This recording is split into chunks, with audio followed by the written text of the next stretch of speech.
Welcome to Wrong Time Watch. My name is Kevin, and today we're looking at the Mitch Mason Maelstrom Microbrand watches limited edition.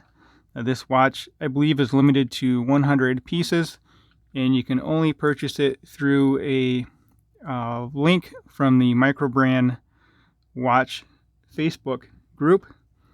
You can search them up on Facebook. It's the knocking my Petoskey stones around here. So yeah, it's the Microbrand watches Facebook group. Price for this watch, at least according to the Mitch Mason website, is $599. If you were to have purchased this last year, it would have been $549. So $50 more for the year 2022. So in my unboxing, I was a little confused by the number 9 here, or the Greek letter mu. M, I think, I don't know why they did that, but it must be special for the Microbrand watch group. Actually, we'll take a quick look at the case back, and you'll see it on here on the case back as well. Right there in the center of the case. There we go. There's a better look at it. So this case back is probably the most detailed engraved case back I've ever seen on a watch. It's very neat to look at.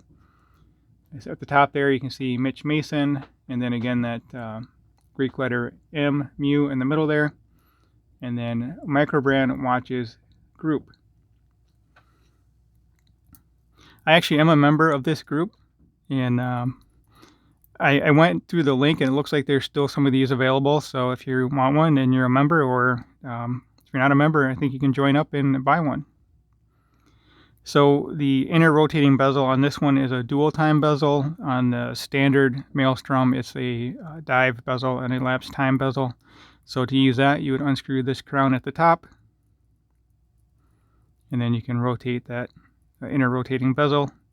In this case, it's a dual time, so you can track a second time zone.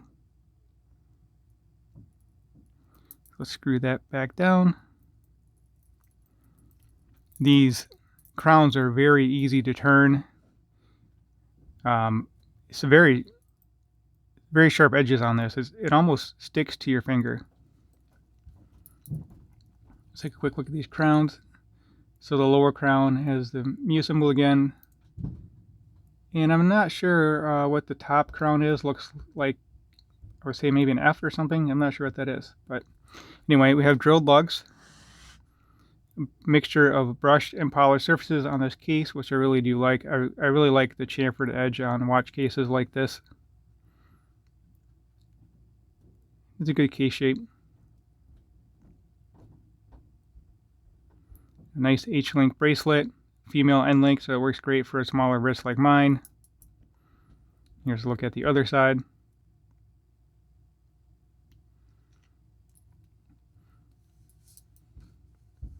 Alright, so this watch is rated to 300 meters of water resistance. I have a Christopher Ward Super. It's an actual super compressor watch, which is only rated for 150, I believe. So 300 meter water resistance is very good. Same as my Submariner.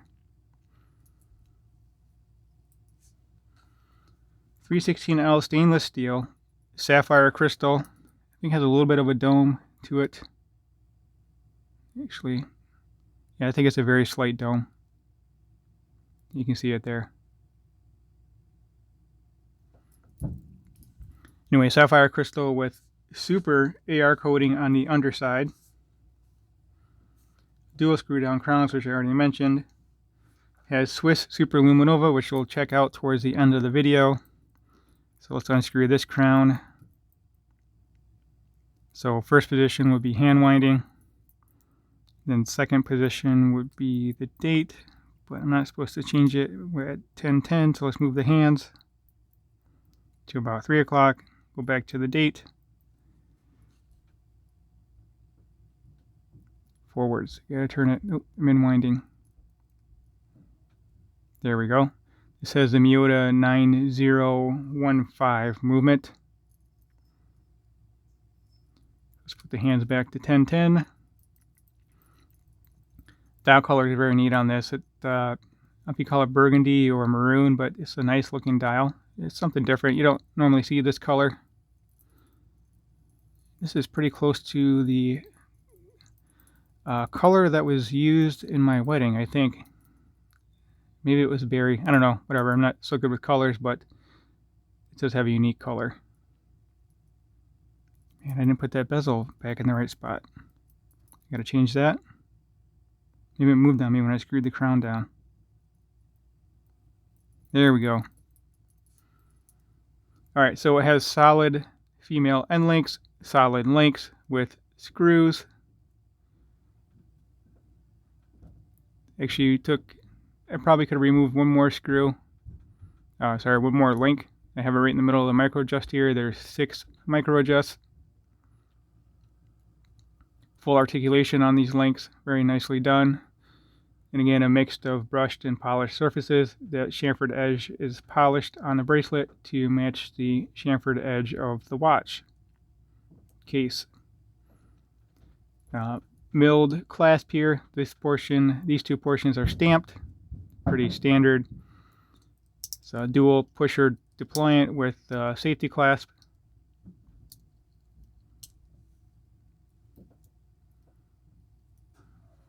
So yeah, as I mentioned, it has a Miyota 9015, which is a high beat movement, so 8 beats per second versus your typical Seiko NH35 movement with 6 beats per second. All right, let's go over the dimensions, then I'll get this on wrist, and then we'll check out the loom. So lug to lug is great at 47, perfect size for my wrist, perfect size for a lot of wrists. Will work on a lot of wrists. Case diameter 40 millimeter. Watch thickness is 12.7, which is about, actually it's a little bit thinner than the Seiko SKX and 100 meter more water resistance. SKX is around 13.5. Let's look at these side by side. So 40 versus 42. Lug to lug is the same on both of these at 47. I said it has a 4 o'clock crown, both of these. I guess this one's not actually a 4 o'clock crown, but we've always called it a 4 o'clock crown.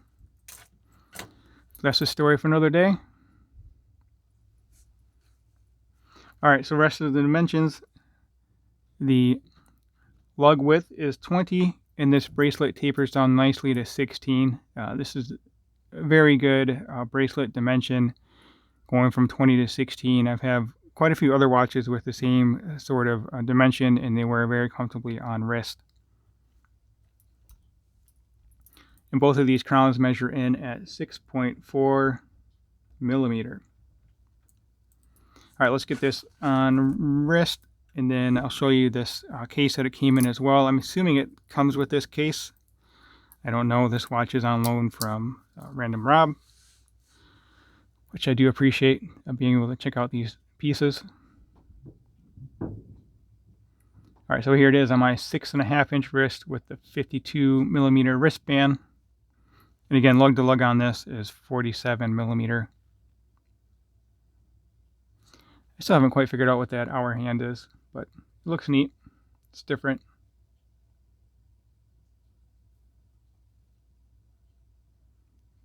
Yeah, you can see the text there, printed on Mitch Mason Automatic, Maelstrom, and this is a sandwich dial, so hopefully the loom will be pretty good on it. Actually, let's look at that a little closer.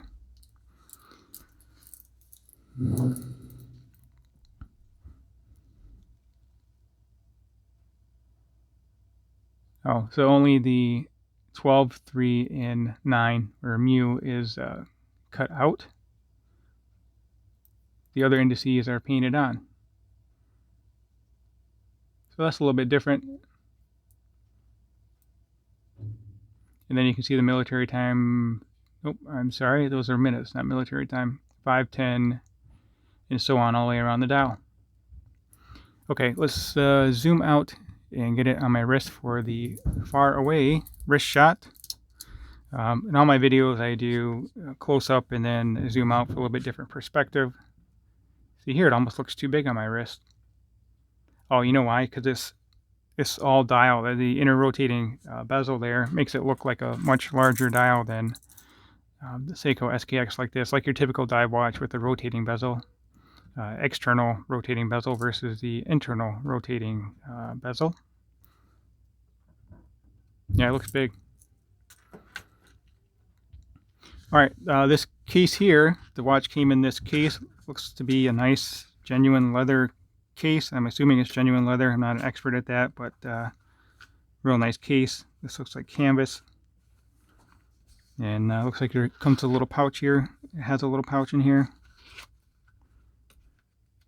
So, very neat case. But like I said, I don't know if this is included or not. Branded Mitch Mason. All right, let's pause the video and we'll check out the loom. I'll compare it to the my old SKX here. All right, I'll be right back. All right, so on the left, obviously the Mitch Mason Maelstrom. Hopefully I'm saying that somewhat correctly.